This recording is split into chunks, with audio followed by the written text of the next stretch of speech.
जी अस्सलाम वालेकुम वरहमतुल्लाहि वबरकातुहू। नाज़रीन मोहतरम, अल्लाह सुब्हानहू व तआला से दुआ है कि अल्लाह सुब्हानहू व तआला सदका मोहम्मद वाले मोहम्मद सल्लल्लाहु अलैहि वसल्लम जितने भी लोग बीमार हैं अल्लाह सबको तंदुरुस्ती से अता फरमाए। नाज़रीन मोहतरम, मिजाज को जांचने के हवाले से एक दो चीज़ें जो है वो आपके सामने रखता हूँ।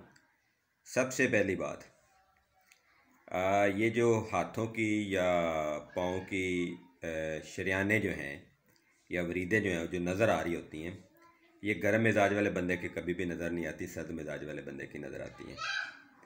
नंबर दो, जिन लोगों को दर्द होती है जिस्म में, वो दर्द कहीं भी हो, वो ज़ाती मिजाज का मरीज़ होता है।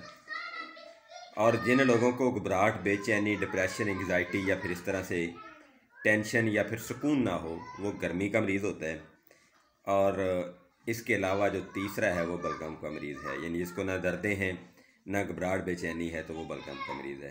यानी जब आपको ऐसा लगे कि आपको समझ नहीं आ रही, तो फिर ये जो मैंने 3 बातें बताई हैं, इनको मद्देनज़र रख कर आप मिजाज जांच सकते हैं। फ़ी अमानिल्लाह, अल्लाह हाफ़िज़, अस्सलामु अलैकुम।